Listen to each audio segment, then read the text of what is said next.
Now, to get further context on the situation, I earlier spoke to Duaa Dhainy, who's a Middle East and North Africa casework consultant with Reprieve, an international human rights organization. Here is what she told me. Yes, I had been in contact with some Ethiopians who are facing death sentences in Saudi Arabia. They are facing very bad circumstances in the prison.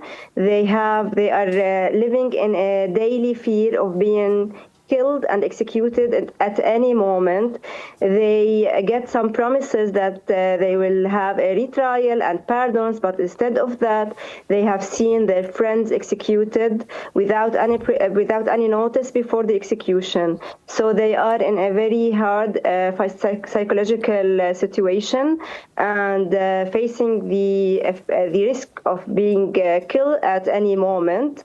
They had been in this situation years since they were arrested in the border between Saudi Arabia and Yemen, and they had been facing a trial with no fair conditions until they had been sentenced to death without knowing any of their rights, without getting a lawyer, without getting interpretation as they should get. Well, your organization has raised concerns regarding their cases and due process. What are the suspected violations that you have documented? According to what we know, since their arrest, they did not get any rights. So they did not get a lawyer from the beginning of from the moment of the arrest until they have been sentenced to death. They did not get a lawyer. Also, they did not have a translation. They did not get any kind of translation. They just have a translation in the last hearing where they had been told that they had been sentenced to death. Also, they faced torture and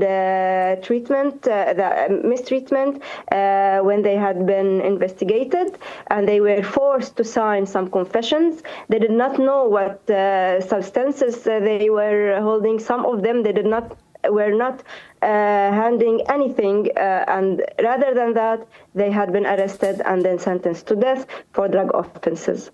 Have you managed to channel these concerns to authorities in Saudi Arabia, and what do they say? It's very hard to reach the government, and in case you did reach the government, you will not get a response as you should. So till now, we did not ourselves had been in touch with the Saudi government. It's hard for human rights defenders and organizations to get any response, but some media covered the cases and tried to get any reply from the Saudi government, and they failed to get any reply. Also, the Ethiopian government had been in touch with the detainees recently, and they gave them some promises that there will be a retrial and that they will get some of their rights, for example, to get a lawyer and to get a translation and so. But unfortunately, after these promises take place for several and specific detainees, they had been executed. This was shocking for the detainees in the prison.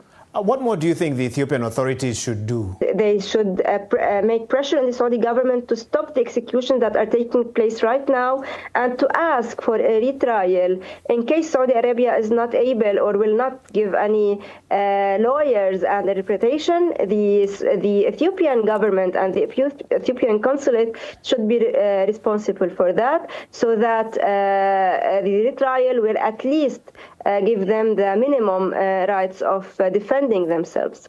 So the African Commission on Human and People Rights has pronounced itself on this. They've now intervened. How significant would you say this is? We are looking for more. We think that what the Ethiopians are facing is also kind of discrimination, whom the African migrant workers in Saudi Arabia are already facing. So it's another kind and level of discrimination they are facing.